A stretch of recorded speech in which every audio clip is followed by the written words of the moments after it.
మన నగరాలు పట్టణాలు ప్రగతి బాట పట్టాలంటే బీజేపీని గెలిపించండి. కేంద్ర ప్రభుత్వ సహకారంతో మున్సిపాలిటీలు, కార్పొరేషన్ల సమగ్రాభివృద్ధి. ఇది తెలంగాణ ప్రజలకు మోదీ గ్యారంటీ. కమలం గుర్తుకే మన ఓటు. Save Telangana. Vote for BJP. Ration card ఇయ్యని దుర్భాగ్య ప్రభుత్వం అంటే టీఆర్ఎస్ ప్రభుత్వం. మంచినీటి వ్యవస్థ కూడా సక్రంగా లేదు. ఆ నీళ్లు ఏ వదులుతున్నారో టైంకు అందుతలేవు. పెంచేస్తూ 3 సంవత్సరాల నుంచి బ్లాక్ చేసిండ్రు. గత ప్రభుత్వాలు మొత్తం మాటలతోటి నడిపిండు 9 ఏళ్ళు. పెబ్బేరు మున్సిపాలిటీలోని చాలా వార్డుల్లో వాళ్ళతో ప్రజలతో మనం మాట్లాడినాం. సమస్యలు వినిపిస్తున్నారు. కానీ 12వ వార్డులో కంటెస్టెంట్ చేస్తున్న లక్ష్మి గారు మనతో ఉన్నారు. మాట్లాడదాం. లక్ష్మి గారు, ఎట్లాంటి డిమాండ్స్ తో వెళ్తున్నారు ప్రజల దగ్గరికి మీరు? అంటే ఎట్లాంటి హామీలు, ఎట్లాంటి సమస్యల ముందు తీరుస్తామని చెప్పేసుకుంటూ వెళ్తున్నారు మీరు? ఇప్పుడు ఇందిరమ్మ ఇండ్లు ఉన్నాయి. ఇందిరమ్మ ఇండ్లు చాలా మందికి ఇండ్లు లేవు. ఇండ్లు అవి కొత్త ఇండ్లు కట్టే చాలా మందికి లేక గుడిసెలు ఉన్నాయి, అందున్నాయి. వాళ్ళ కొత్త ఇండ్లు కట్టియాలనే అభివృద్ధి. ఒక రేషన్ కార్డు ఇయ్యని దుర్భాగ్య ప్రభుత్వం అంటే టీఆర్ఎస్ ప్రభుత్వం. ప్రజలకు లేవు. చెత్త కుప్పల్లాగా మొత్తం మోరీలు అన్ని డ్రైనేజీలు అన్ని గలీజ్గా ఉన్నాయి. అవల్ల ప్రజలు వాళ్ళని రోడ్డు మీద కూడా ఎక్కిస్తలేరు. అవి మాకు కొంచెం అవి సాల్వ్ చేసే చాలు, మిమ్మల్ని గెలిపించుకుంటామని ప్రజల నోట్ల నుంచి మాకు వస్తుంది. ఆ అభివృద్ధి నుంచే మేము పైకి ముందుకు కొనసాగుతామని కోరుతున్నాం. ముఖ్యంగా 12వ వార్డులో ఏం సమస్యలు ఉన్నాయి? 12వ వార్డులో సమస్యలు అంటే ఇండ్లు లేవు, డ్రైనేజీలు నీట్గా లేవు. అవి ఒక్కటి అభివృద్ధి చేసి ఇంకా గుళ్ళు అవి కొంచెం డెవలప్. స్కూల్ అనేది కొంచెం డెవలప్ లేదు, మొత్తం గోడలు పడిపోయినాయి. ఆ స్కూల్ పిల్లలకు భోజనాలు కరెక్ట్ అందుతున్నాయి. అవి చూసుకొని తాగునీరు ఎట్లా ఉంది? మంచినీటి వ్యవస్థ కూడా సక్రంగా లేదు. ఆ నీళ్లు ఏ వదులుతున్నారో టైంకు అందుతలేవు. ఇవాళ వస్తే 2 రోజుల తర్వాత మళ్ళీ వాటర్ వస్తున్నాయి. వాళ్ళు బిందెలు పట్టుకొని వేరే గల్లీకి పోయి తీసుకొచ్చుకునే అవసరాలు వచ్చినాయి. అందుకే వాళ్ళకు కూడా డైలీ వాటర్ 3 బోర్లు ప్రత్యేకంగా 3 బోర్లు వేపిద్దామని అనుకుంటున్నాం. వాళ్ళకు రోజు తాగునీటి కోసం తిప్పలు పడే అవసరం లేదని మేము అనుకుంటున్నాం. మీ వార్డులో మీకు గట్టి పోటీ ఇచ్చేది ఎవరు? మీ అమ్మగారికి, లక్ష్మి గారికి? మా వార్డులో ఎవరు పోటీ లేదు. మాకు మేమే పోటీ, మాకు మేమే గెలుపు.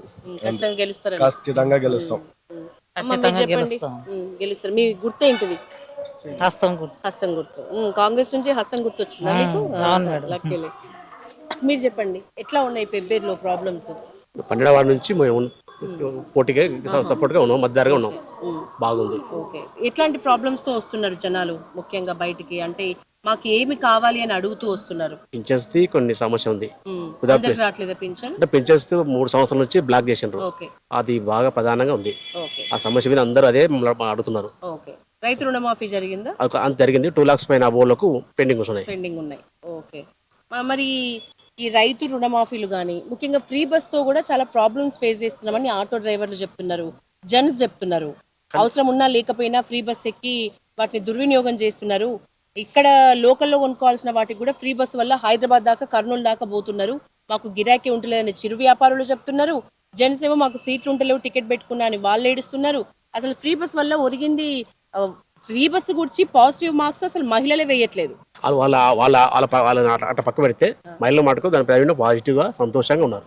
వాళ్ళ సమస్యలు ఓకే. కానీ ఎప్పుడన్నా బస్సు ఎక్కిందా? సీట్ దొరికిందా మీకు? గెలిచింటే వాళ్ళు లేచి కూడా సీట్ ఇచ్చారు. నా వయసుకు గౌరవంగా అట్టేం లేదు. జనాలు పాజిటివ్ ఉన్నారు కదా. వాళ్ళ సమస్య ఉండొచ్చు, కానీ దాన్ని వీళ్ళు నొక్కితే కాదు కదా. వీళ్ళు కరెక్ట్ జనాలు పాజిటివ్ ఉన్నారు. పెబ్బేరు మున్సిపాలిటీ అయిన తర్వాత, వనపర్తి జిల్లా అయిన తర్వాత అయిన అభివృద్ధి అంటే ఏం చెప్పుకోవచ్చు? అయినా అభివృద్ధి అంటే మా మేఘారెడ్డి, తొలి మేఘారెడ్డి ప్రత్యేకంగా మాకి డ్రైనేజ్ వ్యవస్థకి 3,40,00,000 ఇచ్చారు. ప్రత్యేకంగా మా 12వ వార్డుకి గుళ్ళో టెంపుల్స్ కానీ ప్రత్యేకంగా చౌడేశ్వర టెంపుల్కి 10 లక్షలు ఇవ్వడం జరిగింది. మసీద్కి 10 లక్షలు ఇవ్వడం జరిగింది. గోపాలస్వామి టెంపుల్కి 5 లక్షలు ఇవ్వడం జరిగింది.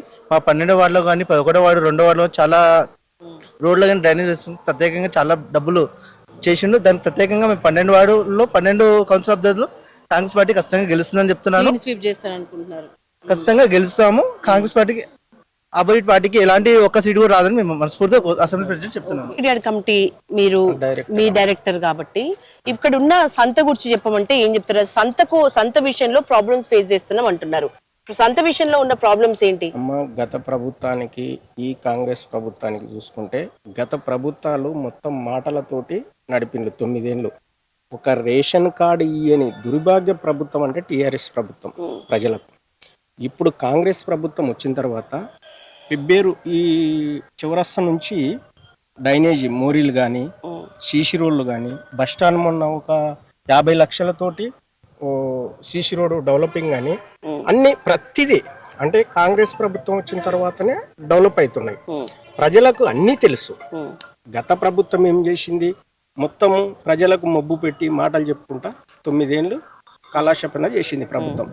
ఇప్పుడు కాంగ్రెస్ ప్రభుత్వం అధికారంలో ఉంది కాబట్టి ప్రభుత్వానికి ఓటేస్తేనే డెవలప్ అవుతుందని పెబ్బేరు పట్టణ ప్రజలకు క్షుణ్ణంగా వాళ్ళు పరిశీలించి ఓటేస్తారు. ఖచ్చితంగా కాంగ్రెస్ జెండా ఎగరబోతుంది. మార్కెట్ కమిటీ అధ్యక్షులుగా మీరు ఫేస్ చేస్తున్న ప్రాబ్లమ్స్ అంటే డైరెక్టర్ గా అసలు మీరు చేస్తున్న ప్రాబ్లమ్స్ అంటే మీరు ఫేస్ చేస్తున్నాయి అంటే ఏమీ లేవా?